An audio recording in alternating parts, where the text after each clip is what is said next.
Señoras y señores, queridos amigos y compañeros, vamos a celebrar esta tarde el foro de deontología correspondiente al mes de mayo dentro del marco de la Semana Colegial. Y previamente a comenzar el acto en sí, vamos a emitir un vídeo de la campaña Construyamos relaciones sanas médico-paciente. Esos hermanos que siempre están cuando lo necesitas. Al principio no acabábamos de entendernos, pero poco a poco se ha convertido en una persona muy importante para mí. Si me caigo, me ayuda a levantarme y siempre que me duele algo, aparece para curarme. Te aconsejan, te dicen las cosas claras porque se preocupan por ti. Además, siempre encuentra la forma de hacerme reír. Me cuida, me escucha, se preocupa por mí. Vamos, como si fuera mi hijo. A ver, se nota que es vocacional y que ama lo que hace. Es como una superheroína, pero con bata. Muchas gracias, Ana. Porque en cada consulta y gesto de cuidado se teje una relación única entre el médico y el paciente. Un momento donde la confianza, el apoyo, la empatía y el respeto mutuo son necesarios para la vida y para unas relaciones sanas. Protejamos la esencia de la relación médico-paciente. Protejamos las relaciones sanas. Colegio de Médicos de Zaragoza. Bien, pues vamos a celebrar, como he comentado antes, la jornada referente al foro de deontología que lleva por título Tabaquismo, Ciencia y Ética y que además coincide con el 25º aniversario de la Semana Sin Humo. El ponente va a ser mi querido amigo y compañero, el doctor Rodrigo Córdoba García, y previamente intervendrá el profesor doctor don Pedro Cía haciendo una introducción del acto. A continuación yo leeré un resumen del brillantísimo currículum del doctor Rodrigo Córdoba y la ponencia tendrá una duración de unos 40-45 minutos, al final de los cuales habrá un tiempo para preguntas y el coloquio entre los asistentes en la sala y las personas que se han conectado en Internet. Profesor don Pedro Cía, cuando usted guste. Gracias, doctor La Figuera. La verdad es que hoy estamos en una sesión aquí de lujo, tanto por los ponentes como por el tema tan importante que nos reúne esta tarde. Digo los ponentes porque el doctor La Figuera, el doctor Rodrigo Córdoba, el doctor Altisén, la doctora Sancho han sido de esos, la doctora Carmen Garcés, que también la veo ahí, han sido de esos residentes que ya apuntaban muy altos vuelos intelectuales y morales y ya se prestaban a esta relación de la que nos habla el Colegio de Médicos y así lo han demostrado a lo largo de su vida profesional. Así que estoy encantado de estar rodeado de todos ellos y muchas gracias al presidente que nos sigue el foro y nos anima y nos estimula continuamente. El tema del tabaquismo no hace falta resaltar su importancia, ya lo sabéis muy bien. Lo que pasa es que tiene además una resonancia social tan importante que yo creo que los médicos debemos tener ideas muy claras sobre ello y seguro que esta tarde las vamos a sacar, las vamos a perfeccionar. El tabaquismo, ya la Organización Mundial de la Salud habla de que es una enfermedad crónica, adictiva y recidivante. Le da esas tres características efectivamente, o sea que no les extraña a los que dejan de fumar y recaen porque esa recidiva parece que forma parte ya de la esencia de esta enfermedad y hay que animarse porque se termina luego, para los que tienen voluntad, pues triunfando en este tema tan importante. Tema importante porque es que se calcula en unos 8 millones las muertes al año que ocurren en el mundo y de ellas a España les corresponden unas 60.000.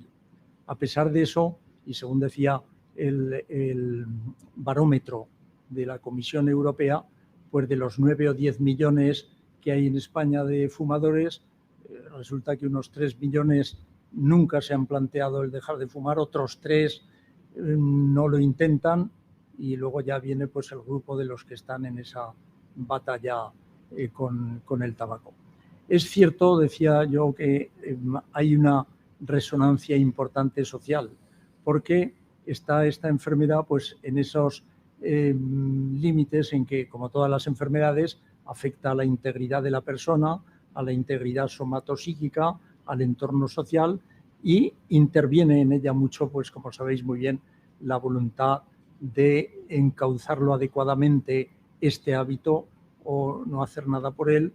Y en esta tesitura y en esta situación, pues están influyendo mucho los aspectos también culturales y sociales en los que nos movemos. Hay que tener en cuenta que en casi todos los temas de la salud, pues casi todo el mundo sabe de salud y casi todo el mundo opina en todos los temas. Y yo a veces digo que cuando otra vez haga medicina procuraré estudiar poco, porque hay que ver lo que saben los que no han estudiado y opinan con una seguridad que yo no la he llegado a tener nunca en cualquier tema de la carrera. Bueno, el hecho es que, aparte de estas bromas, el ambiente social de hoy también predispone a esto, porque estamos en un ambiente social, filosófico, vamos a decir, posmoderno, en que estos ilustres filósofos franceses como Derrida, como Lyotard, como el estadounidense Rorty, pues ponen mucho énfasis en que la verdad se sustenta en opiniones, más que en el concepto tradicional de verdad, que según Aristóteles pues era la adecuación entre el discurso y la realidad. Bueno, pues esto no digamos ya en el aspecto del tabaco, porque al ser un hábito, por lo menos en algunas épocas, placentero, pues se busca que nos den las razones para admitir un poco o algo del fumar, como con la posibilidad de que no nos ocurra nada y podamos seguir disfrutando. Y esto desgraciadamente no corresponde a la realidad. El tabaco es malo desde el primer cigarrillo, ya nos lo explicará con mucho conocimiento de causa el doctor Rodrigo Córdoba, y realmente lo que las teorías o las hipótesis que hablan en contra, pues muchas veces no tienen el fundamento científico. Yo creo que todos hemos oído hablar en tiempos de aquello de decir, pues con la pipa no pasa nada malo, los puros son mejor que los cigarros, en fin, una serie de afirmaciones que no tenían mucho sentido. En este momento, pues no está muy lejano la época en que parecía que el cigarrillo electrónico iba a ser inocuo. No lo es. Ahora mismo lo estábamos hablando y hablando sobre los componentes que lleva y sobre las consecuencias que ya ha tenido. Es decir, que con el cigarrillo electrónico ha habido un trabajo importante, publicado nada menos que en New England Journal of Medicine el año 20, sobre 3.000 ingresos de patologías respiratorias relacionadas con el cigarrillo electrónico. Es verdad que hay también hipótesis que orientan a decir, pues para aquellos fumadores empedernidos siempre será un poquito mejor este tratamiento de sustitución hasta que pueda ganar la batalla. Bueno, esto es muy discutible porque no conocemos muy bien, no tenemos todavía datos científicos para asegurar qué pasa a largo plazo con el cigarrillo electrónico. Pero en fin, el hecho es que estamos, ya digo, ante un tema que no es fácil, que es clásico ya en la medicina, pero que tiene una renovación hoy día. Precisamente el Plan Integral de Prevención contra el Tabaquismo pues ha recibido ya el visto bueno del Consejo de Ministros para ponerlo en marcha, y el doctor Rodrigo Córdoba está muy metido en esos ambientes para explicarnos con toda claridad, con todo conocimiento, todo lo que se va elaborando en este sentido. De manera que yo le voy a dejar ya la palabra al doctor La Figuera para que exponga el currículum del doctor Rodrigo Córdoba. Muchas gracias. Muchas gracias, profesor Cía. Bueno, pues Rodrigo Córdoba García es doctor en medicina por la Universidad Autónoma de Barcelona, especialista en medicina familiar y comunitaria y médico de familia en el Servicio Aragonés de Salud en el Centro de Salud de Licia Sur de Zaragoza durante 37 años, año arriba o año abajo. Ya desde el inicio del ejercicio de su profesión mostró una enorme inquietud por la docencia y la investigación, así es profesor de la Facultad de Medicina de la Universidad de Zaragoza y tutor de residentes en la Unidad Docente de Medicina Familiar y Comunitaria de Zaragoza del sector sanitario 3. Es miembro del Grupo de Investigación en Tabaquismo de la Facultad de Medicina de Zaragoza, miembro del Grupo de Tabaco de la Sociedad Española de Medicina de Familia y Comunitaria desde 1998, coordinador del Grupo de Educación Sanitaria y Promoción de la Salud de la Sociedad Española de Medicina de Familia y Comunitaria, fue presidente del Comité Nacional para la Prevención del Tabaquismo y actualmente es delegado en Aragón de dicho comité y autor de numerosos artículos científicos, así como ponente en congresos nacionales e internacionales. Pues mi querido amigo y compañero doctor Rodrigo Córdoba, estamos a su disposición para oír hablar del tabaquismo, ciencia y ética.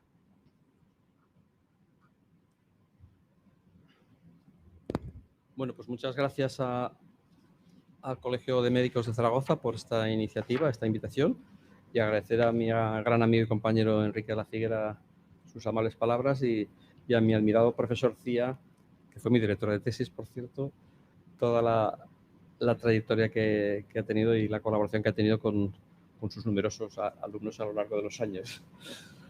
Bien, esto está relacionado con el tema del código deontológico y por eso lo hemos titulado así, Ciencia, Atención al tabaquismo, ciencia y ética. A ver, ya se ha introducido la duda de qué es el tabaquismo, porque como oímos a veces, cada uno tiene su opinión, ¿no? Incluso dentro de los sanitarios, pues es un hábito, una enfermedad, una adicción, un factor de riesgo. Pues es un poco todo esto, ¿no? Ya lo ha insinuado el profesor Cía, ¿no? El tabaquismo está definido dentro del manual de DSM-5 como un trastorno por el uso de sustancias. Luego es una enfermedad adictiva crónica y recidivante. Pero también es un trastorno de la conducta que suele ser manifestación de una dependencia y también es un factor de alto riesgo para enfermar. Pero es un poco todo lo que hemos dicho antes.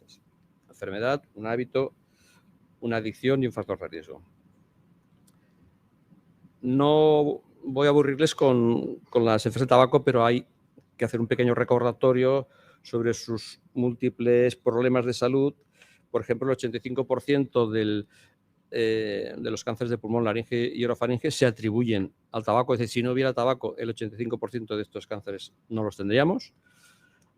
Hay al menos 12 tipos de cánceres, según la legislación general. Ahora se está hablando ya de hasta 16, porque cada pocos años sale uno nuevo y probablemente en el futuro seguirán saliendo cánceres relacionados de forma causal, que no casual, con el consumo de tabaco.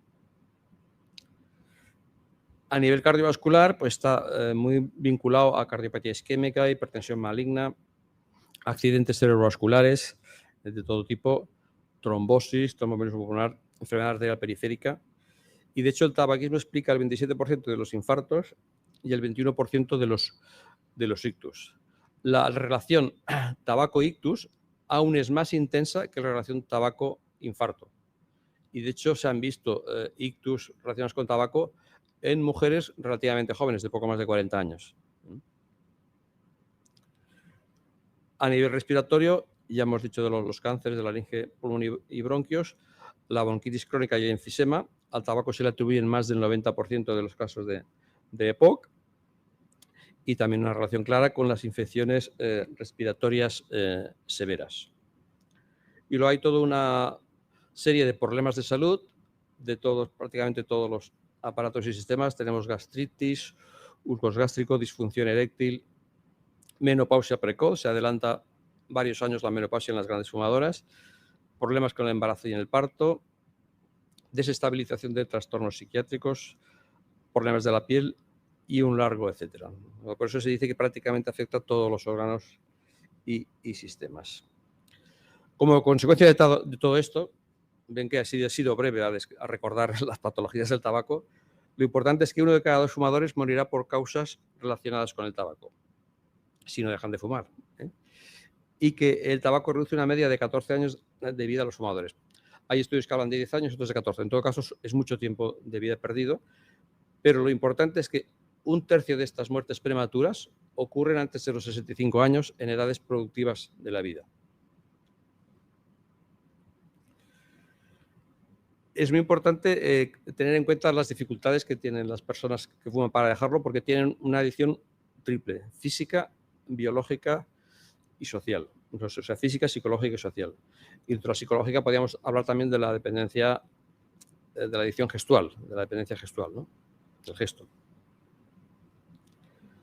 Entonces, lo que sabemos ya es que hay intervenciones de tipo motivacional, conductual y farmacológico que ayudan a dejar de fumar. Hay una evidencia de alta calidad de que el asesoramiento individual del profesional sanitario, básicamente del médico, pero también de otros profesionales sanitarios, puede ayudar a los fumadores a dejar el hábito y la adicción, ¿no? Y luego hay una evidencia de calidad moderada, pero de buena calidad, que si, digamos, tenemos en cuenta que el asesoramiento conductual y la farmacoterapia con un asesoramiento más intensivo versus una intervención de asesoramiento breve, versus un consejo breve, esto también tiene más impacto a ayudar a la cesación. Luego, a todo fumador que quiere dejar de fumar y no puede hacerlo por sí mismo, estamos, digamos, con la obligación ética de ofrecerle un apoyo conductual, un seguimiento y ofrecerle un tratamiento farmacológico de evidencia científica contrastada.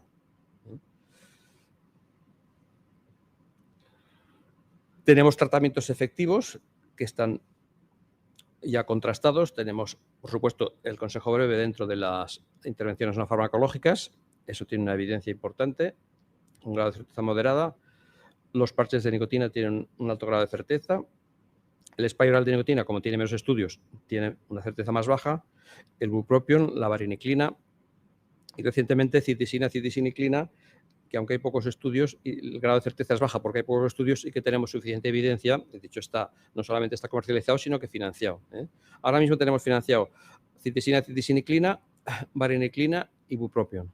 Y algunas comunidades autónomas, como Navarra, también financian los parches de nicotina, que es una cosa que también demandamos al Ministerio y a las comunidades autónomas, que también se tendría que financiar las terapias de nicotina, porque las terapias tienen un papel importante en la atención al tabaquismo y que además cualquier profesional sanitario, por ejemplo, una enfermera, podría manejar porque no requiere prescripción.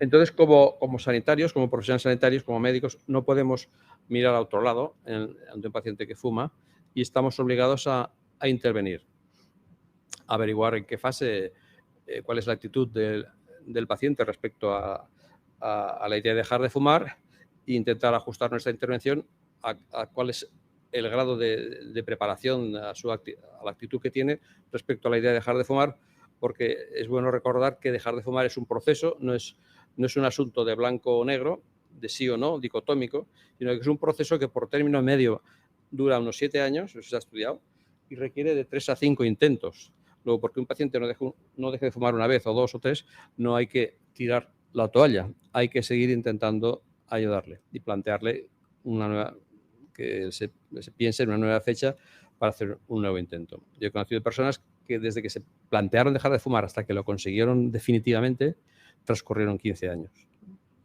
Luego de los 7 es la media, pero ahí está quien lo consigue a la primera y quien le cuesta 15 años y luego los que no lo consiguen. Se estima que es un 40% más o menos que no consiguen dejarlo, que es donde se concentra la patología y la mortalidad prematura. Entonces ya vamos con un artículo del Código Deontológico, que es que estamos obligados por ética deontológica a fomentar la prevención, la promoción y la educación para la salud en este tema y en todos los otros, ¿no? Y que hay que ofrecer consejos leales y competentes a fin de que el paciente asuma sus responsabilidades en materia de salud. Esto muchas veces requiere cierta deliberación, cierto tiempo y tener una buena relación médico-paciente, evidentemente, ¿no? Entonces, ¿qué es lo que ocurre? Que en la práctica, por distintas razones, los médicos no siempre ofrecemos un consejo básico y una ayuda a las personas que fuman. Incluso en los años 80, a finales de los 80, hay estudios que los médicos fumaban más que la población general. Había una prevalencia de tabaquismo en médicos de casi un 50%, población general estábamos en un 37-38 en los años 80, ¿no? Esto en la actualidad, esta creencia es falsa, esto hace años que no es así. Y en estos momentos, por ejemplo, la prevalencia de consumo de tabaco entre los médicos de atención primaria es el 12,4% en el último estudio que se ha publicado, que es relativamente reciente, ¿no? Ahora unos pocos años. Y en enfermeras es un poco más alto, es en torno al 14-15%. El problema ¿cuál es? Que más del 50% de los médicos dan consejo breve, en este caso médicos de primaria, pero solo un 25%, 1 de cada 4, interviene activamente en la promoción de la cesación entre sus pacientes. O sea, que son capaces de ofrecer una ayuda específica para dejar de fumar o se toman el interés para derivarlo a algún sitio que les puedan ayudar si ese sitio existe, que no siempre es así. Luego hay un espacio de mejora importante. Entonces, dentro de los consejos competentes, yo quería plantear un tema que creo que mucha gente no lo tiene claro, que es el consejo de fume menos. Si es aceptable, es válido, es competente el consejo de fume menos. Hay 4 grandes estudios prospectivos, seguimientos de algunos de 20 años con más de 20.000 pacientes, que demostraron lo siguiente. Disminuir el número de cigarrillos, por ejemplo, pasar de 20 a 10, no disminuye de forma significativa la mortalidad por EPOC, por cáncer de pulmón, por cardiopatía isquémica o por ictus. Y disminuir en algún caso puede disminuir, pero no de forma lineal, no de forma proporcional, o sea, muy poquito menos de lo que sería esperable en relación a la disminución cuantitativa del número de cigarrillos. ¿Y esto por qué ocurre? Puede ser contraintuitivo, pero el daño que hace el tabaco está mucho más relacionado, digamos como 3 veces más relacionado, con los años de exposición que no con la intensidad del consumo. Es más peligroso estar 25 años fumando un paquete que no 10 años fumando 2 paquetes. Hay más riesgo. Hay más riesgo. Entonces, esto puede resultar contraintuitivo porque tendemos a atribuir siempre la respuesta a la dosis y en el caso del tabaquismo no ocurre así. Y esto es un ejemplo, ¿no? Por ejemplo, uno de esos estudios de Goffrensen, que es un grupo de Dinamarca que son muy, muy activos en este estudio de tabaquismo en Dinamarca. En blanco es el descenso de la mortalidad cuando se deja de fumar completamente. Quitting, dejar de fumar completamente. Y en este color marrón es lo que ocurre simplemente al reducir el consumo a la mitad. No hay un cambio significativo. Y en enfermedades respiratorias crónicas, incluso aparentemente aumenta al disminuir el número de cigarrillos. ¿Por qué? Porque cuando tú disminuyes el número de cigarrillos se modifica el patrón de consumo, se inhala más intensamente y eso hace más daño a nivel pulmonar. El cáncer de pulmón, por ejemplo, sí que se reduce un poquito, pero no es proporcional a lo que se consigue con la cesación completa. Y en la enfermedad cardiovascular prácticamente no se modifica al reducir el consumo, pero sí que se reduce al dejar de fumar completamente, aunque también siempre tienen que pasar varios años para que se normalice el riesgo. Luego, fumar poco también es peligroso y esto hay que explicarlo muy claramente a los pacientes, ¿no? Se hizo un estudio de casi 300.000 personas, está ahí citado, y se observó que fumar habitualmente un cigarrillo aumentaba la mortalidad por cualquier causa un 64%. Y a nivel de enfermedad coronaria, un cigarrillo al día aumentaba un 50%, mientras fumar 20, un paquete, aumentaba el 100%, o sea, doblaba el riesgo de mortalidad, pero ya un solo cigarrillo incrementaba un 50% el riesgo. Aquí vemos también otro ejemplo de que no hay una proporcionalidad ni un efecto lineal con el número de cigarrillos. Y, por ejemplo, muy importante, fumar 1 o 2 cigarrillos al día en los 6 primeros meses de embarazo se asocia a bajo peso y prematuridad. Y esto coincide en la American Academy of Pediatrics, el CDC, el Center for Disease Control y la OMS. O sea, que hay 3 informes que insisten en este dato. 1 o 2 cigarrillos al día, no, poca cosa. Para el estrés y tal, ¿no? Y redundando en esto, vemos que fumar, esto es el porcentaje de bajo peso al nacer en función de no fumar nada, que es lo que se encuentra normalmente, por razones que sean. Con 1 o 10 cigarrillos observamos un 8% de bajo peso al nacer y con 11 y 20 solo un 9%. O sea, fumando 5 cigarrillos hay un 8% de bajo peso y fumando 15, digamos, solo hay un 9. Más de 20 sí ya sube a un 13,4 de porcentaje de bajo peso al nacer. Que eso no es un problema solamente bajo peso, es inmadurez pulmonar y problemas, ¿no? Luego, no tiene sentido el consejo a una embarazada de fume menos. No tiene ningún sentido, no tiene ninguna evidencia científica. Y aparte de esto, el tema económico, cada caso de bajo peso cuesta unos 22.000 euros al sistema sanitario. Euros de 2024, porque había un dato antiguo y le apliqué la inflación. Es decir, que no es ninguna tontería el tema del bajo peso al nacer. Es un problema bastante más grave de lo que nos parece. De hecho, aquí presente la doctora Isabel Nerín, una de las múltiples líneas de investigación, estaba con el embarazo y observaron que cuando a las mujeres embarazadas se les decía que fumara menos, no dejaban de fumar tanto como las que no se les decía nada. O sea, dejaban de fumar más aquellas que no se les decía nada del tabaco. Espontáneamente dejaban de fumar. Pero si el consejo era inadecuado, incompetente, fume menos, pues no dejaban de fumar con la misma proporción, es así, que las que no habían recibido ningún consejo. O sea, a veces es mejor callarse que dar un mal consejo.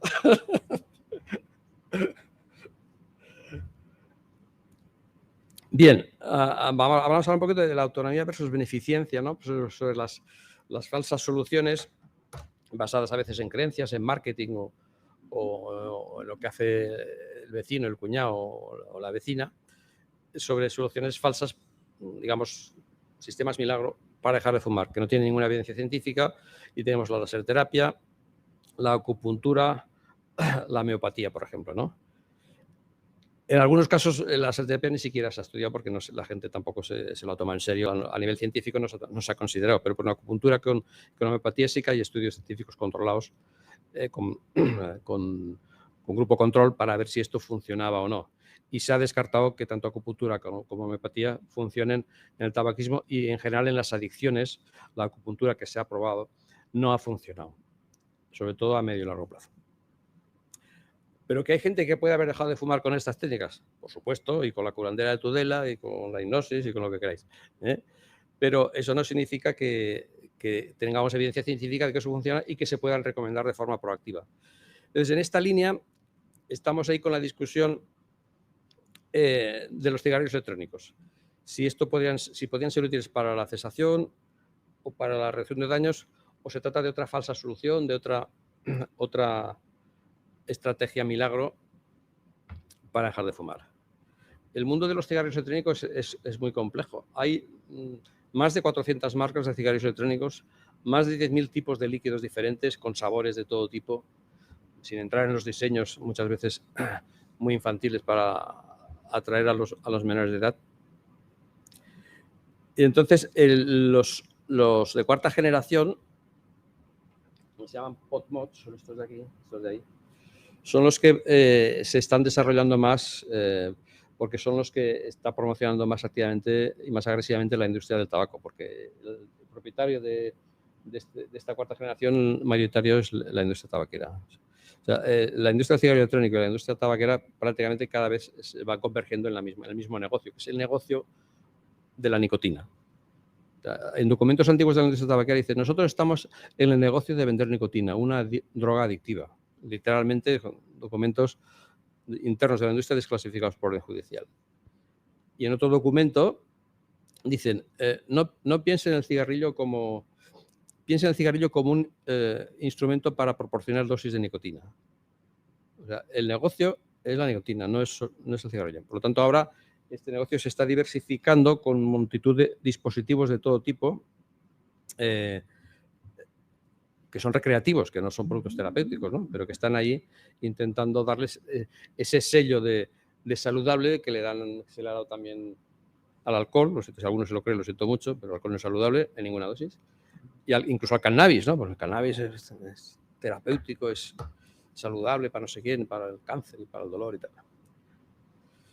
Bien, aquí entramos en otros artículos del Código Deontológico, que es el tema del principio de autonomía, ¿no? Que lógicamente tenemos que respetar las convicciones del paciente y abstenernos de imponer las propias. Es decir, el paciente insiste en utilizar alguna de estas técnicas, incluso el cigarrillo electrónico, pues no le podemos imponer los parches de nicotina, si no somos capaces de convencerle. Pero claro, eso no significa que a la primera manifestación del paciente haya que aceptar lo que él propone. Respetando el derecho del paciente a decidir libremente, primero hay que ofrecer la información adecuada y que asegurarnos de que ha comprendido el sentido y el alcance de la misma.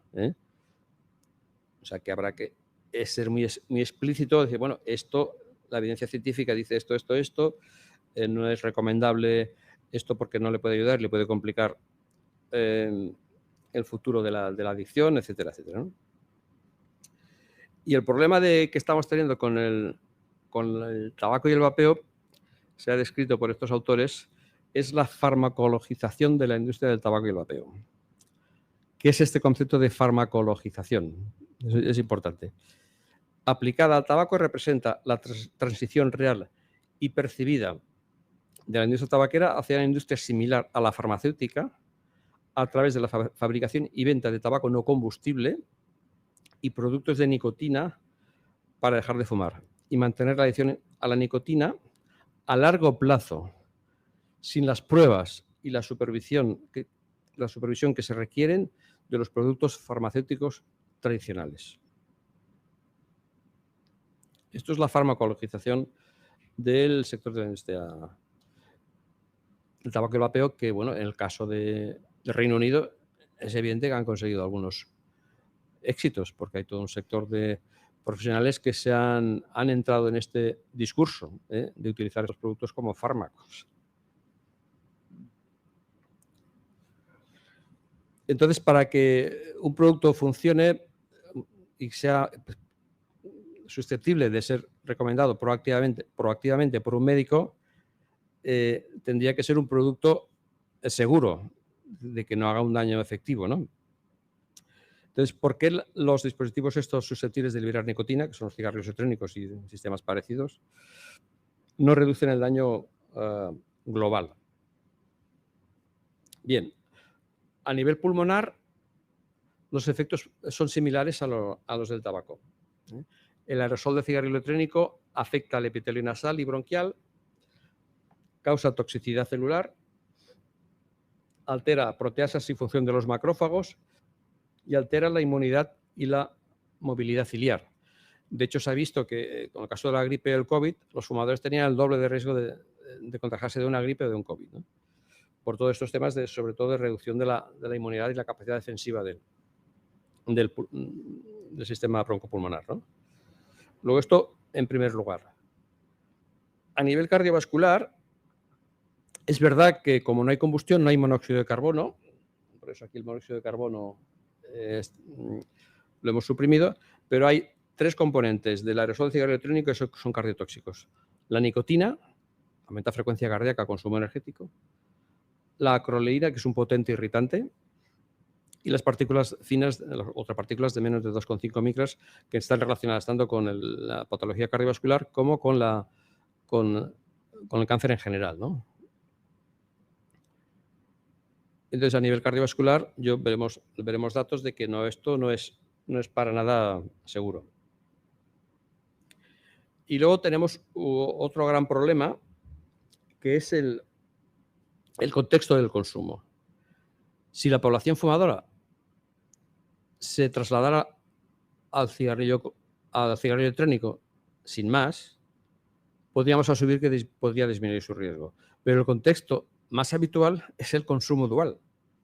De forma que hay datos en adultos de consumo dual en Estados Unidos de más del 90%, en Francia de más del 80%, en Reino Unido 60% y España parecido, en torno al 60%. Y en menores, entre el 60 y el 80% de los escolares, consumidores de cigarrillos electrónicos, consumen también cigarrillos convencionales. Con lo cual, toda esa teoría de la sustitución, como se hace con la metadona respecto a la heroína, aquí no es aplicable. Y el problema es que el consumo dual, como luego veremos, incrementa el riesgo respecto al cigarrillo de combustión. Es más riesgo. Incluso aunque fumen menos cigarrillos, su riesgo es mayor y su dependencia es más intensa. ¿Qué pasa también con el consumo dual? Pues incrementa el riesgo de enfermedad respiratoria en adultos, se multiplica por 3,3. El objetivo, ¿no? El consumo dual aumenta el problema de enfermedad respiratoria en adultos. Se multiplica por 3 el riesgo de ictus en adultos jóvenes, entre 18 y 44 años.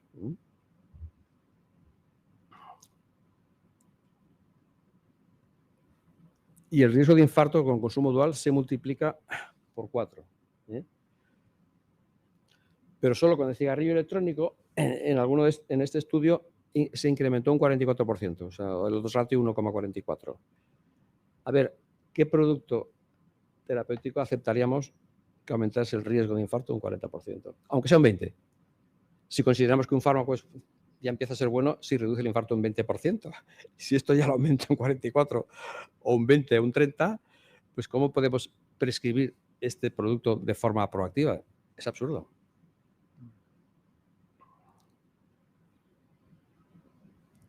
Aquí se han estudiado en relación al consumo de cigarrillos electrónicos y su efecto en la morbilidad, que no es mortalidad, porque necesitamos 15 años más para ver mortalidad, y entonces igual será demasiado tarde.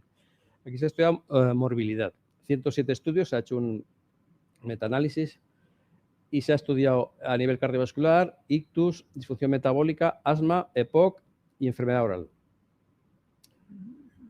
Comparando cigarrillo electrónico con cigarrillos convencionales, por término medio, el riesgo solo disminuye un 20%. Disminuye un 20% de estas enfermedades, de morbilidad. En las tiendas dicen que es un 95% más seguro. Esto es la información de marketing de la industria, ¿no? Y el consumo dual, comparado con consumo dual versus cigarrillos convencionales, que está aquí también, el riesgo aumenta en torno a más de un 20%, un poco más de un 20%, respecto al cigarrillo de combustión solamente. Dicho de otra manera, si fumas cigarrillos de combustión, te tiras desde el 5º piso. Si fumas cigarrillos electrónicos, desde el 4º. Y si haces consumo dual, desde el 6º. Para entenderlas. Es decir, ¿dónde está ahí la reducción de daños? ¿Dónde está la reducción de daños? No podemos hablar de reducción de daños. Con los datos que tenemos ahora. Y es improbable que en el futuro lo encontremos. Otro efecto, que no es un efecto directo del cigarrillo electrónico en los menores, que es un efecto indirecto, es que los menores de edad que vapean, que son un montón, porque el último mes hay un 26% que lo han probado. El dato en menores se hace en base a la expectación del último mes, porque el consumo diario adictivo es más difícil de medir, ¿no? Es el consumo del último mes, es un 26%. Cuando hace 2 años, el 26% del 2023, en el 21 era un 8%. O sea, se ha multiplicado por 3 en 2 años. Asociado a muchas cosas, a la baja percepción de riesgo, a los aromas y diseños absolutamente infantiles, aromas a todo tipo de dulces, de frutas y de productos que resultan, la verdad, muy agradables para el que los consume, parece ser, yo no los he probado. Entonces, en realidad, esto no es una puerta de salida del tabaco, sino es una puerta de entrada. Porque consumen mucho más cigarrillos electrónicos los jóvenes y los menores que los adultos, como 4 veces más frecuentemente. Como 4 veces, una incidencia probablemente 4 veces mayor en jóvenes que en adultos. Cuando se supone que es un producto que los menores de 18 años no podrían ni comprar.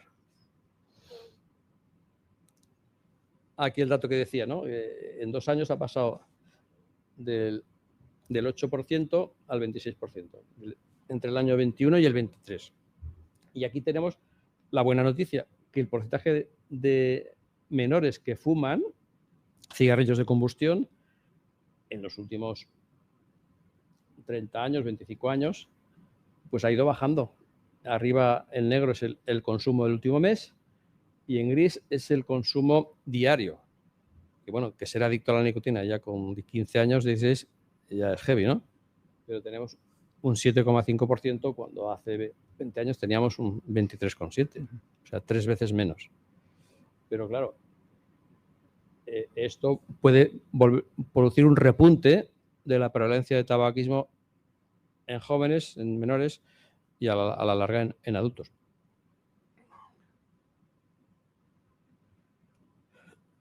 Luego, en la vida real, pensamos que no ayudan a dejar de fumar estos dispositivos y crean nuevos problemas.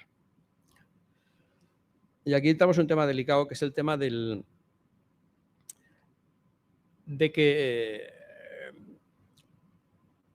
dar a conocer de modo prematuro, sensacionalista, procedimientos de eficacia no demostrada o exagerada.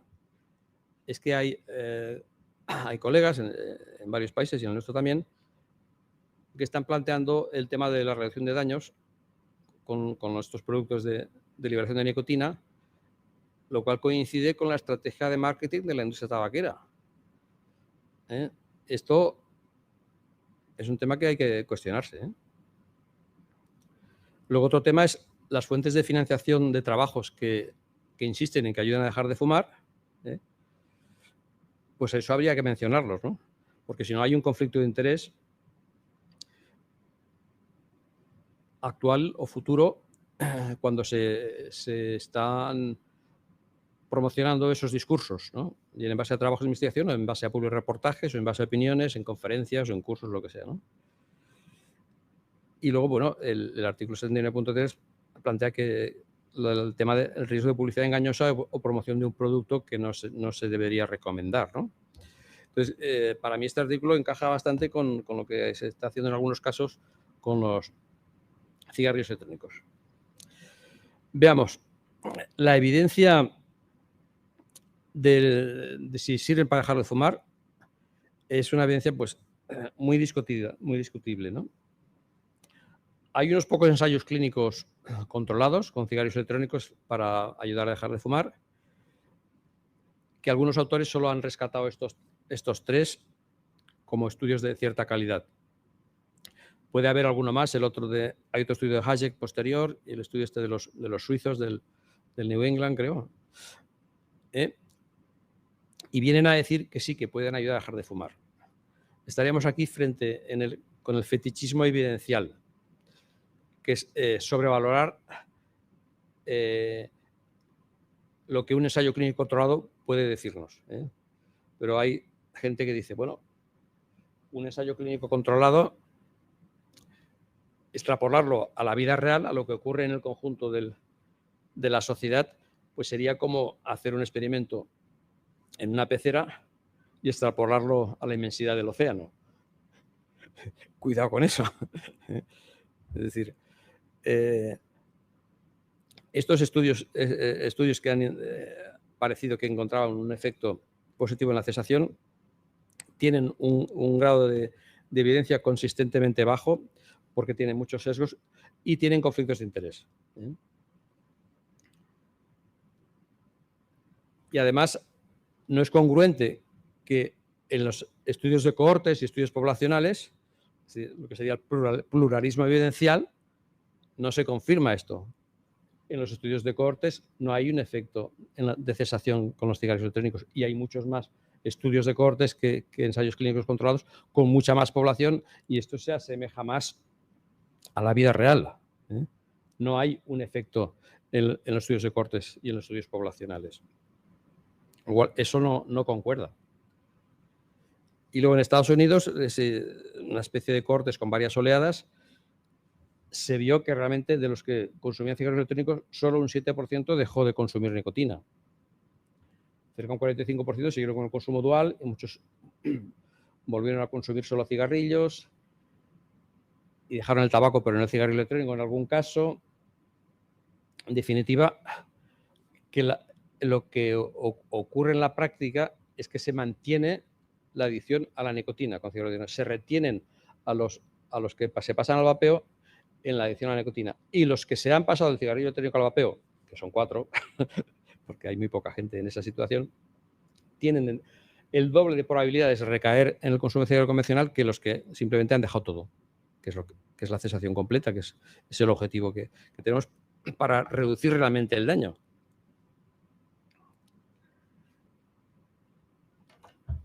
Y en el Reino Unido, que hemos oído hablar, es que en el Reino Unido se han usado cigarrillos electrónicos con buen resultado. Aquí en rojo tenemos el uso a lo largo de años en el periodo 2006-2000, estos son 10 años, el incremento de uso de cigarrillos electrónicos en el Reino Unido, en pacientes fumadores del Reino Unido. Llegaron a haber más de 6 millones de usuarios de cigarrillo electrónico. Y en negro tenemos la tendencia ligeramente decreciente del consumo de cigarrillos. No se observa un impacto en la tendencia del consumo de cigarrillos en el Reino Unido. Si hubiera un impacto, tendríamos que ver más o menos una curva así descendente, un cambio en la tendencia, un cambio de tendencia, ¿no? Y eso no se ha observado en el Reino Unido, por lo menos en este periodo. Y yo creo que posteriormente tampoco. Y esto sí que es preocupante. ¿Qué ha pasado en Italia? En Italia, en los últimos años, desde 2005 al 2017, que el 2005 fue un poco la explosión del uso de cigarrillos electrónicos, cuando comenzó, aunque la explosión fue más tarde, depende de los países. Pero en Italia se ha usado mucho el cigarrillo electrónico y el tabaco calentado, que es el IQOS, ¿no? Que son cosas distintas. El tabaco calentado es tabaco y el cigarrillo electrónico no es tabaco, es nicotina, con otros componentes, pero no es tabaco. Entonces, lo que se ha visto es que ha habido un repunte en el conjunto de la población italiana a expensas de los varones. De mujeres ha seguido bajando. Es decir, que ya tenemos un primer ejemplo de que el uso masivo de cigarrillos electrónicos no sirve para bajar la prevalencia, sino que está sirviendo para que repunte la prevalencia del tabaco convencional. Y creo que esto es grave, porque puede pasar en otros países. Bueno, y tenemos un tema también delicado, que es la manipulación científica y los conflictos de interés. En el tema del tabaco es grave porque no estamos hablando de una colaboración entre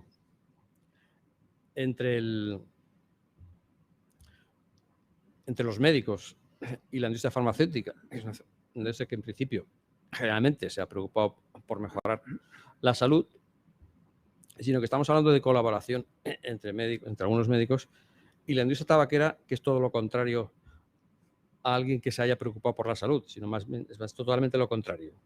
Es una industria irresponsable que ha estado engañándonos durante 70 años, negando que sus productos sean adictivos, negando el daño del tabaquismo pasivo, negando el efecto cancerígeno, etcétera, etcétera, ¿no?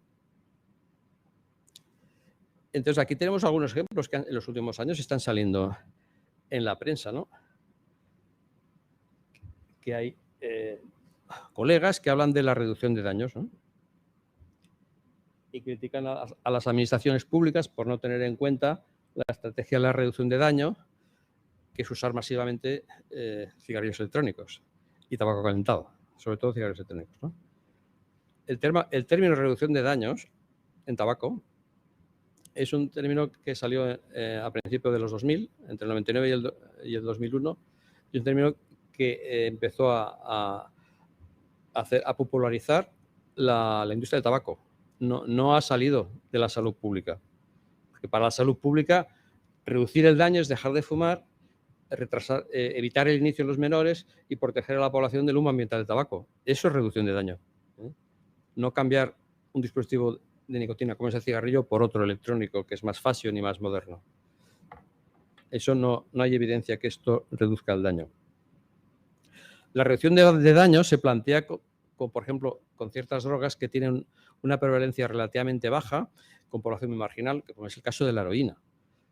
¿Qué se hace con la heroína? ¿Qué ha funcionado? ¿Qué tiene evidencia? Pues intentar que la gente se pase a la metadona, que es una droga oral que tiene muchos menos problemas de infecciones como hepatitis, como SIDA, etcétera, o infecciones agudas o bacteriemias, y eso sí que reduce el daño, aunque siguen consumiendo opiáceos. Pero pasarse de una nicotina inhalada por cigarrillo de combustión a una nicotina inhalada por cigarrillo electrónico no es fácil que reduzca el daño. Lo que puede reducir el daño, pues parches de nicotina, los comprimidos de nicotina, el spray nasal de nicotina. Incluso hay un inhalador bucal de nicotina en Estados Unidos, quizás en algún país europeo. Pero ese inhalador bucal, la nicotina no va a los pulmones ni los otros componentes. Se absorbe por vía de la mucosa oral. No va a la red pulmonar. Es difícilmente creíble que en el futuro haya un sistema de cigarrillo electrónico inhalado que reduzca el daño y que sirva para dejar de fumar. En ese sentido, pues el médico no debe aceptar incentivos que atenten contra la calidad y la asistencia que presta. Yo no creo que nadie tenga incentivos para prescribir cigarrillos electrónicos en España. En Australia sí. En Australia está ocurriendo. Pero sí para promover la idea teórica a nivel de difundir el mensaje entre ciertos colectivos médicos del concepto de la reducción de daños. Esto sí que se está haciendo. Entonces hay que manifestar con claridad y transparencia los potenciales conflictos de interés cuando se participa en actividades de formación, actividades científicas o investigación por entidades con ánimo de lucro. El problema es que lo que se ha visto es que los colegas que tienen este conflicto de interés en muchos casos no lo declaran, que es un conflicto bastante vergonzante. Así como con la industria farmacéutica, pues muchos lo admiten con cierta naturalidad y bueno, si esta es una actividad de un congreso, una actividad formativa y tal, pues la mayoría de la gente lo entiende siempre que no implique una utilización inadecuada de la prescripción en pacientes que no estaría indicado o que no habría que hacerlo, ¿no? Pero en este caso, pues no se suele ocultar. Se suele ocultar los conflictos de interés y es evidente que los hay. Por poner un ejemplo, los trabajos que habían estudiado la relación entre los cigarrillos electrónicos y los daños para la salud, resulta que los trabajos financiados por la industria tabaquera, solo el 7,7% concluían que eran peligrosos para la salud. Los trabajos que eran totalmente independientes, el 95,1% concluían que eran peligrosos para la salud. Son los dos extremos. Y los trabajos financiados por otras industrias o combinación de industrias, pues tenían datos intermedios, digamos. Intermedios. Pero comparar esto con esto es muy clarificador. Y de hecho, cuando se han analizado estos trabajos, que realmente pues, el tema es que nos obliga a analizar estos trabajos con lupa, 33 de 95 tenían conflictos de interés con la industria. En muchos casos no declarados.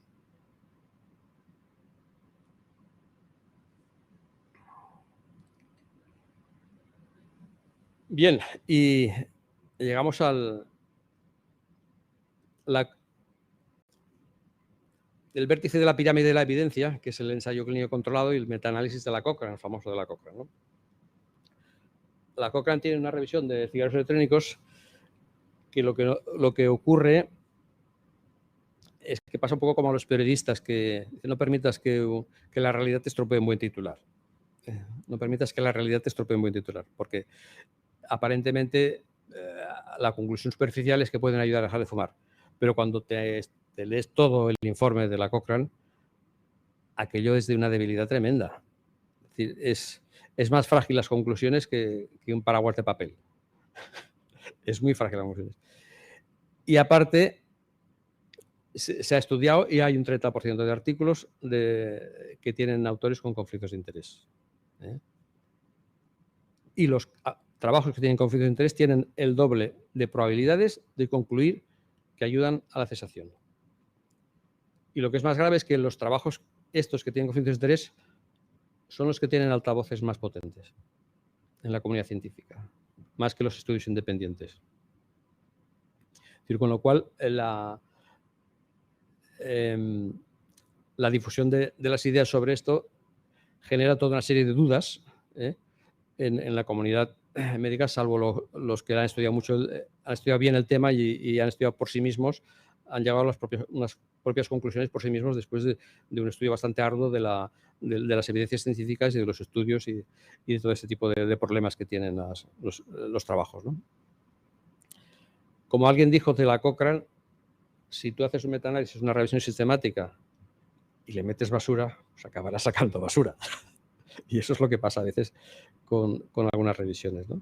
Entonces, con las revisiones Cochrane, según la revisión Cochrane, de las mascarillas no servían para prevenir el contagio por COVID, cuando la evidencia empírica nos dice que sí, que sirven, ¿no? Según la evidencia científica, hemos estado usando durante años, el profesor Cía me lo confirmará, hemos estado usando la digoxina sin ensayos clínicos controlados durante años y funcionaba, ¿no? Cuando ha habido, pues se han cambiado por los betabloqueantes, ¿verdad? Pero durante años se ha usado con buena evidencia científica, ¿no? Sí, sí, sí. Por eso digo que los ensayos clínicos controlados, tanto su existencia como su ausencia, no son definitivos. No son definitivos. Entonces aquí, esto se publicó en el British Medical Journal, un estudio interesantísimo que habla de un poco de la historia de los orígenes de la promoción de cigarrillos electrónicos como estrategia para dejar de fumar. Los puntos morados son profesionales, algunos de ellos muy conocidos, como Fagerström, como Peter Hage, como Robert West, como Armand Neil, profesionales muy conocidos y muy respetados por la comunidad que hemos trabajado el tabaquismo, de la adicción a la nicotina, que han publicado y han hecho mucha docencia sobre la adicción a la nicotina. Son los puntos azules son profesionales. Los puntos morados son organizaciones médicas que amparan a estos profesionales. Y los puntos dorados son industrias del tabaco y del vapeo vinculadas con todo esto. Y en el centro están los principales documentos pro vapeo, que el más determinante fue el estudio de Binat en el 2014, que decía que era un 95% más seguro que fumar el vapear. Este estudio salió de una reunión de expertos autodesignados, eran 12, se reunieron en Suiza y estuvo financiada esta reunión por la British American Tobacco y Philip Morris International. Philip Morris patrocinó la Liga Italiana Antifumo, Ricardo Polosa y compañía, y British American Tobacco financió a Euroswiss Health, que era la otra organización que montó el tinglao este, ¿no? Y esta publicación, pues es una publicación en una revista sin revisión por pares, no es una revista secundaria, tuvo un impacto en Public Health England, en Royal College, un impacto en el Reino Unido inexplicable. Y de ahí viene el pecado capital de lo que ha ocurrido en Reino Unido con el tema del cigarrillo electrónico. Viene de ahí, de esos estudios. Entonces yo lo que digo es que estos expertos en la adicción a la nicotina se han pasado a lo que yo llamo lo dice Simon Chapman, pero yo me he quedado con ello, a apóstoles de la teología del vapeo. Se han pasado a ser apóstoles de la teología del vapeo, con todos mis respetos a la teología, porque se lo plantea casi como una religión esto del vapeo, es tremendo. Y estos autores que están por aquí nombrados han participado en los foros de tabaco y nicotina y en lo que se llaman las cumbres de reducción de daños en tabaco, THR, Tobacco Harm Reduction Summit, cumbres de reducción de daños en tabaco. Estas reuniones internacionales importantes, donde participaban muchos de estos autores que están, digamos, vinculados al tema de los conflictos de interés. Estas reuniones estaban financiadas por British American Tobacco, por Imperial Tobacco, por Philip Morris y por empresas que por aquí se verán de cigarrillos electrónicos. Estos son los sponsors. En los últimos años ya no ponen los sponsors. No lo ponen. Pero bueno, siempre hay, si se hace un pantallazo, eso queda al final, ¿no? Por nombrar los internacionales, estos son algunos de los que salen en todos estos salados, ¿no? Polosal, Farsalinos, que es Delon Human, David Swinor, Cliff Bates, Gossil Slate. Estos nombres salen en la mayoría de reuniones que están financiadas por las grandes compañías tabaqueras y de cigarrillo electrónico, ¿no? Porque por aquí sale Juul, que es una marca muy conocida de cigarrillo electrónico, sobre todo en Estados Unidos, y Brockton, que también son marcas de cigarrillos electrónicos, que luego producen sus diferentes marcas, son empresas, ¿no?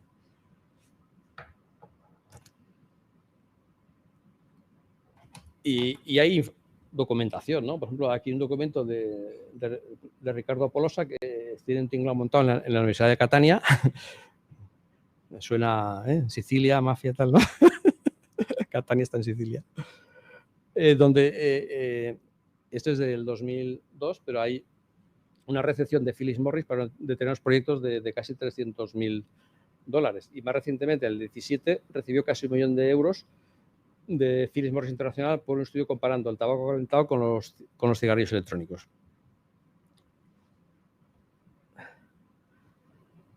Y el profesor Jerry Stimson, nada menos que del Imperial College, que queda muy bonito, este recibió en el periodo 17-18 $1 millón de Philip Morris. Y bueno, venía a decir que, bueno, que a la gente que se comprara un cigarrillo electrónico y que dejara de fumar y que eso para el sistema sanitario era más barato, ¿no? Y coincide también en este periodo, disminuyó un 40% la financiación de los quit lines, de los quit service, de los servicios de ayuda al fumador en el Reino Unido, justamente en ese periodo, ¿no? Por eso le llamamos el Brexit. Brexit, porque se han salido un poco de la Unión Europea y también de la política que sigue la mayoría de países europeos respecto a cigarrillo electrónico, que no siguen estas políticas tan extravagantes, extravagantes, ¿no?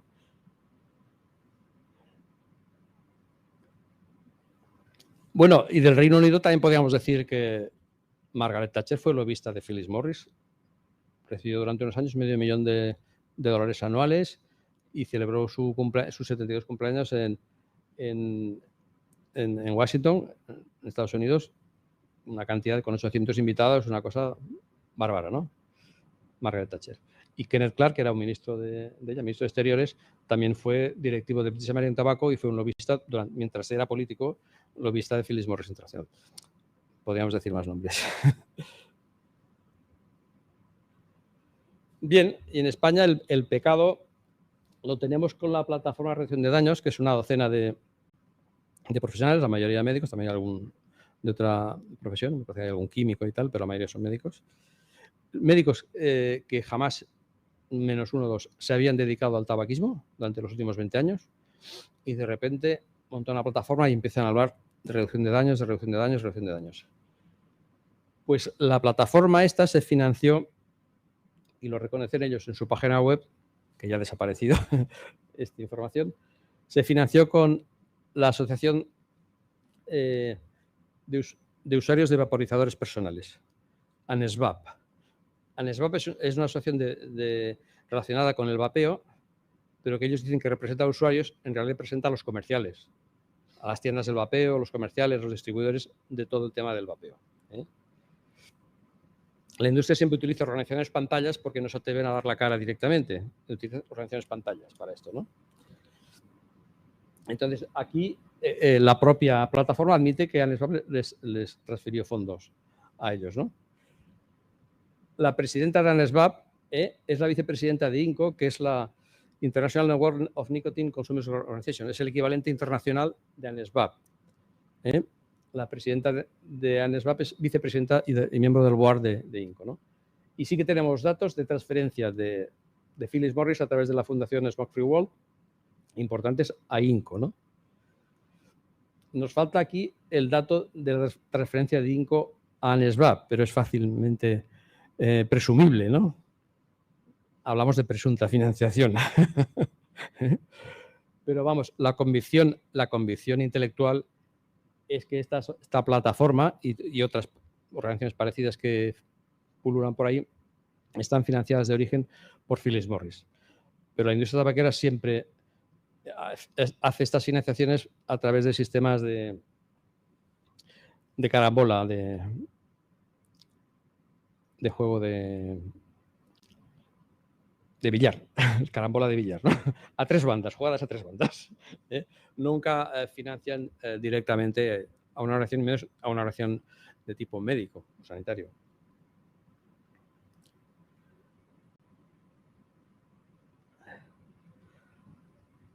Para finalizar, yo marcar unos puntos claves. En la práctica, que es lo que interesa, que todo fumador que pase por la consulta de cualquier especialidad debería recibir al menos un consejo breve consejo bien estructurado, bien elaborado y asertivo y firme para ayudar a estimular el proceso de dejar de fumar, ¿no? A todo fumador que solicite ayuda para dejarlo debería ofrecerse apoyo conductual y tratamiento farmacológico. Si no, por nuestra parte, derivarlo a alguien o a alguna unidad que le puedan ofrecer. Y que hoy por hoy la única reducción de daño real en tabaco es dejar de fumar y dejar de consumir nicotina. Porque si seguimos consumiendo nicotina, sobre todo inhalada, tenemos un alto riesgo de recaídas. Y que promover consejos inadecuados como fumar menos o vapear es una equivocación. No sería algo correcto. Y de momento eso es todo, a pendiente de cualquier pregunta o aclaración. Bien. Bien, muchas gracias, doctor Córdoba. Vamos un poquito apurados de tiempo y la doctora Isabel Nerín, directora de la Unidad de Investigación de Tabaquismo de la Universidad de Zaragoza, ha solicitado una pequeña intervención que muy gustosos y honrados pues le dejamos este espacio de tiempo. Mientras la sala se piensa las preguntas y las personas que se han conectado por internet también, que de momento no hay. Bueno, buenas tardes y gracias al Colegio de Médicos, al presidente y también a Enrique La Figuera. Gracias por estos minutos. Voy a ser muy breve. Simplemente queríamos aprovechar que hoy hablábamos de tabaco en el colegio, pues para presentar la sociedad que hemos creado aquí en Aragón, que es la Sociedad Aragonesa Libre de Tabaco. El acrónimo es SALT. El objetivo es pues, generar información de calidad y el objetivo a medio y largo plazo es intentar o trabajar para tener generaciones en Aragón libres de tabaco. Es decir, jóvenes que a partir de 2010, nacidos a partir de 2010, que ya no conozcan el tabaco, o sea, que el tabaco sea un tema del pasado. Eso sería nuestro objetivo principal a medio y largo plazo. Queremos ser también un poco agrupar pues, a profesionales, a la administración y también a la sociedad civil en este objetivo, ¿no? Y como digo, bueno, pues así globalmente que el tabaco deje de ser un asunto social y un asunto de debate, ¿no? Porque pensamos que la salud no es un tema de debate, sobre todo cuando los datos son tan aplastantes, ¿no? Que la mortalidad que nos ha enseñado Rodrigo, estudios recientes, pues establecen que la mortalidad atribuible al consumo de tabaco en España representa el 12% de las muertes. O sea, es que cuando miras un poco los números, pues realmente son datos apabullantes, ¿no? Y nada más, como además ya es muy tarde y estamos ya todos al final, pues nada más. Muchas gracias, Enrique, y gracias, Javier. Muchas gracias, doctora Nerín. Doctor Altisent, ¿quiere intervenir? También muy rápido, pero quiero poner sobre la mesa para la asociación, para SALT y para los expertos y tal, un asunto que es polémico, ¿no? Que es el tema de la ejemplaridad de los médicos, ¿no? O sea, yo hace años incluso lo sometí a debate en clase con los alumnos de ética, ¿no? Si era aceptable o si deontológicamente se debería decir algo, por ejemplo, ante un hecho como es los profesionales que están en la puerta de un hospital fumando, ¿no? Si eso es o no aceptable. Yo sé que este es un tema muy polémico porque, claro, meterse con los que tienen adicciones te juegas la salud, ¿no? O sea, te pueden atacar. Pero a mí me parece que es un tema... estamos en un foro de deontología y que a lo mejor es un tema para incluso organizar un día un debate, ¿no? Sobre... Yo saqué el tema en clase de una forma más amplia sobre la ejemplaridad en general de los profesionales. Pero bueno, los alumnos se me pusieron como fieras, ¿eh? Se me pusieron como fieras porque dice, entonces, ¿usted qué dice? ¿Qué pasa entonces cuando hay un médico que está gordo? ¿Qué ejemplar? ¿Qué pasa con...? No, o sea, no, el debate fue muy interesante en clase y realmente hay argumentos muy finos para optar por una cosa o por otra, pero vamos, en cualquier caso, a mí el tema de que en la puerta de la facultad, delante del aulario, te veas a unos profesores fumando o a un grupo de profesionales o de enfermeras o lo que sea, en la puerta del hospital o tal, Bueno, yo no sé si esto es motivo o no de debate para... Nada, ya está. Bueno, yo cuando se plantea este tema, yo siempre digo una cosa, que peor sería que fumara en el interior. Como ya ocurría antes.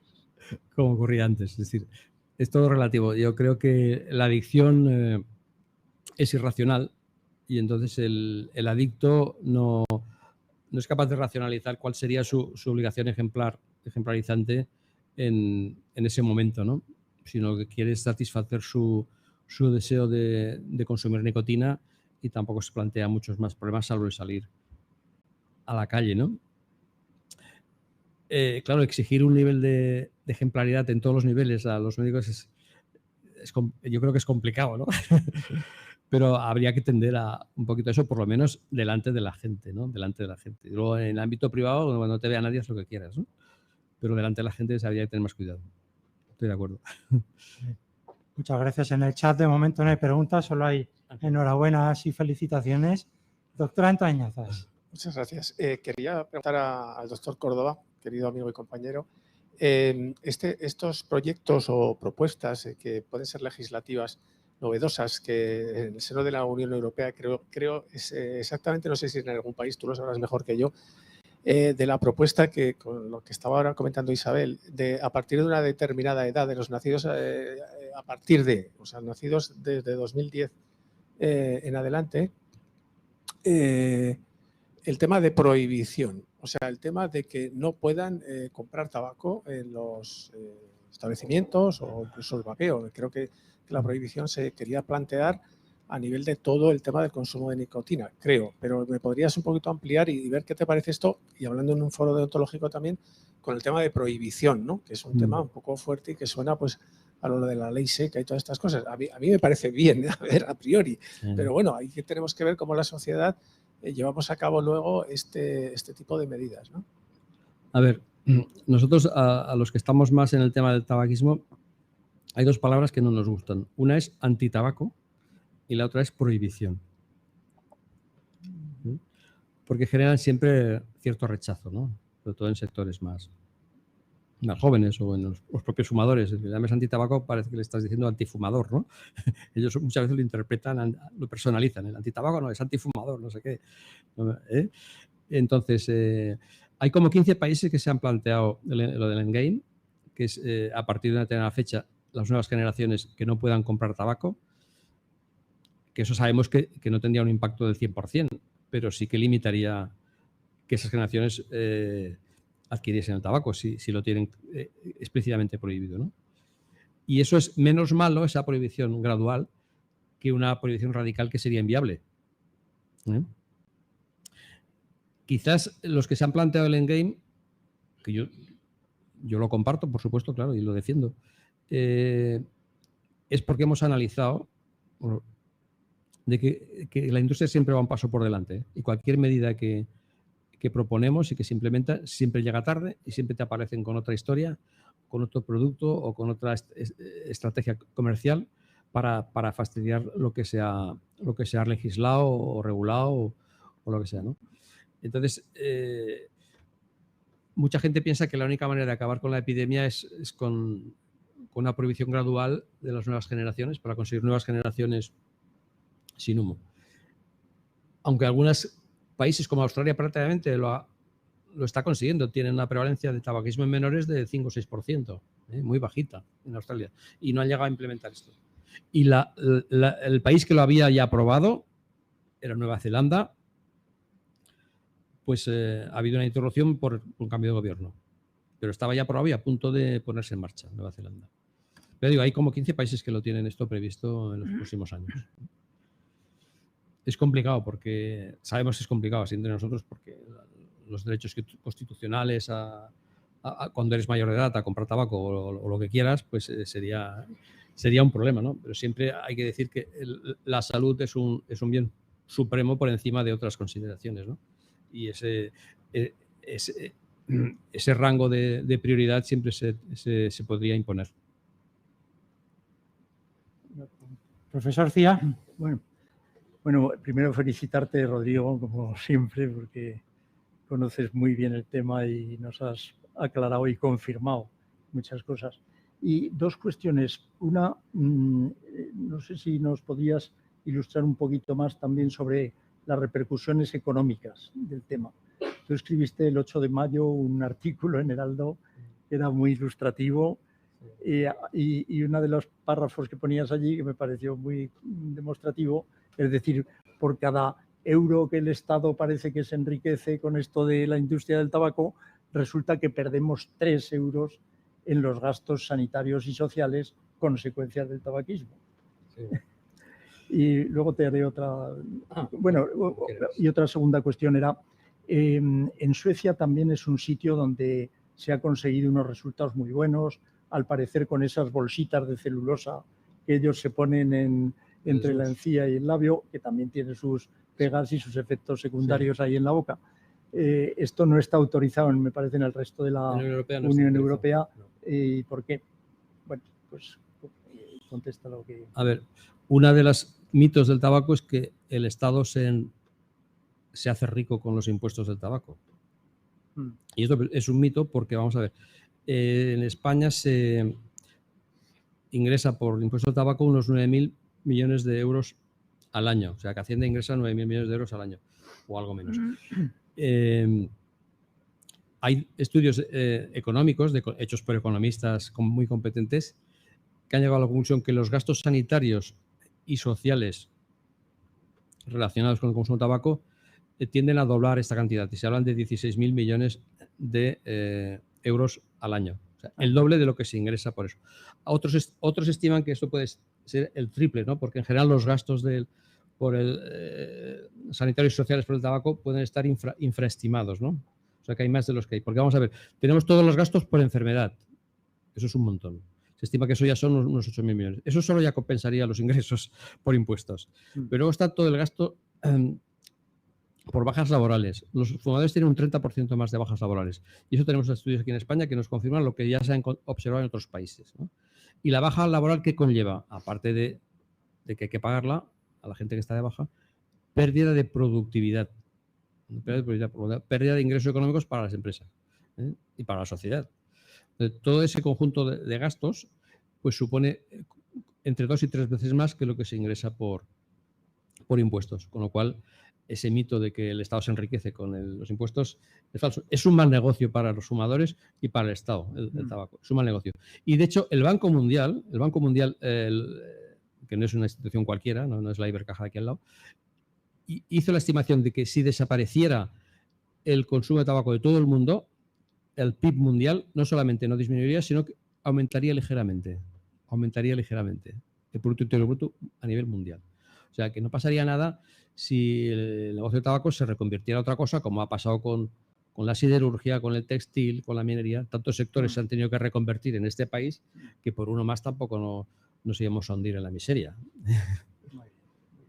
Y el otro tema era... El otro tema es si el ejemplo de los suecos nos sirve o no. El ejemplo de Suecia es que Suecia culturalmente llevan muchas décadas con prevalencia baja de tabaquismo porque consumen mucho el snus, que es un tabaco prensado que se absorbe por la mucosa oral. Por cierto, que está asociado mucho a cáncer oral y también a problemas como infarto de miocardio, que también se absorben tóxicos por la mucosa oral, a nivel tóxicos cardíacos como la nicotina y otros más, ¿no? No es que ahora hace 4 días que se han puesto a consumir snus y ahora consiguen bajar la prevalencia, es que siempre la han tenido baja, porque parte de la prevalencia que teníamos en otros países, ellos la tenían cubierta por el snus. Es un fenómeno particular cultural de Suecia, un poco menos en Noruega también, pero no es trasladable al resto de países europeos y de hecho la Unión Europea prohibió en el conjunto de la Unión Europea que se comercializara este producto porque lo único que iba a dar nuevos problemas, porque también han visto los suecos que cuando lo utilizan los menores es más fácil que luego se pasen al tabaco convencional. No es algo para promover. Si hay una tradición cultural, se lo dejamos a los suecos, pero no es una cosa reciente. Tiene mucho recorrido, tiene un recorrido muy largo, no es de hace 10 años. Gracias. Bien, pues ya no tenemos tiempo para más. Darle la enhorabuena y felicidades al doctor Córdoba, al profesor Cía por su intervención inicial, como siempre, a todos vosotros por vuestra asistencia y participación, a todas las personas que se han conectado también a través de Internet, y anunciaros el próximo y último foro antes de las vacaciones del verano, que será el miércoles 19 de junio, que la ponente será la doctora Fernández Velilla, miembro de la Junta Directiva del Colegio de Médicos de Zaragoza, que nos hablará sobre la publicidad digital y la medicina en la red. Así que hasta entonces, muy buenas tardes y de nuevo reitero mi agradecimiento por vuestra presencia. Muy bien.